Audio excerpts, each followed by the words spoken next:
қорқамыз, өліп қаламыз деп. Өлмейсің, неге? Бұрын қазақ айтқан, өлім ол сенің қолыңдағы нәрсе емес. Міне осыны егер әрбір қазақ осыны шешіп алса өзі үшін, оның мүмкіндіктері ашылады. Ол ешкімнен қорықпайтын болады. Өлім ол Алланың қолында, біздің қолымызда емес. Абай айтады ғой, тап басы төбеңнен ұрса дағы, Тәңір өзі алып шығар қорғарында дейді. Сондай бір енді рационалды түсіндіріп болмайтын қазақтың ғажайып дүниетанымын біз жоғалтып отырмыз ғой. Бізді қорқытады, өліп қаласың. Біз 31 жылы қырылып қалдық, 5 миллион халқынан айырылып қалдық. 36 жылы атып тастады. Халықтың жаңағы дүниетанымын жоғалтып, халықтың ішіне үрей кірді. Баса береді. Кішкентай кезімізде бізге айтты, тыныш жүр, сөйлеме, ұшырап кетесің. Тек жүрсең, тоқ жүресің, домаланып көп жүресің. Не керек ол домаланып көп жүрген? Халқың кедей болса, ипотекадан көзімізді ашпасақ, мысалы, не керек ондай? Сонда қазақ айтады ғой, не дейді, еріксіз түскен ылдидан еркіңмен шығар өр артық дейді. Еріксіз зерлеп өмір сүргеннен көсіліп жатыр көр артық. Ал енді бауырларым, Ахмет Байтұрсын ағамыз бізге былай деген: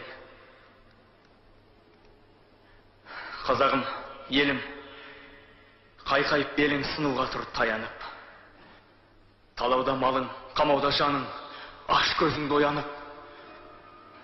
Қанған жоқ бәл ұйқым, ұйықтайтын бар не сыйқым.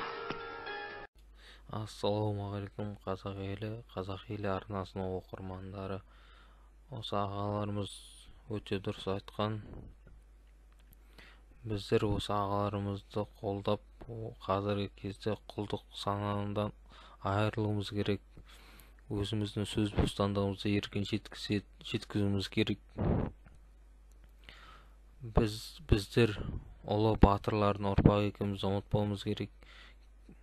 Кезінде Наполеонның өзін жеңген батыр бабаларымыздың қаны біздердің мойнымызда. Сондықтан да бір жеңнен қол, бір жағадан бас шығаруымыз керек.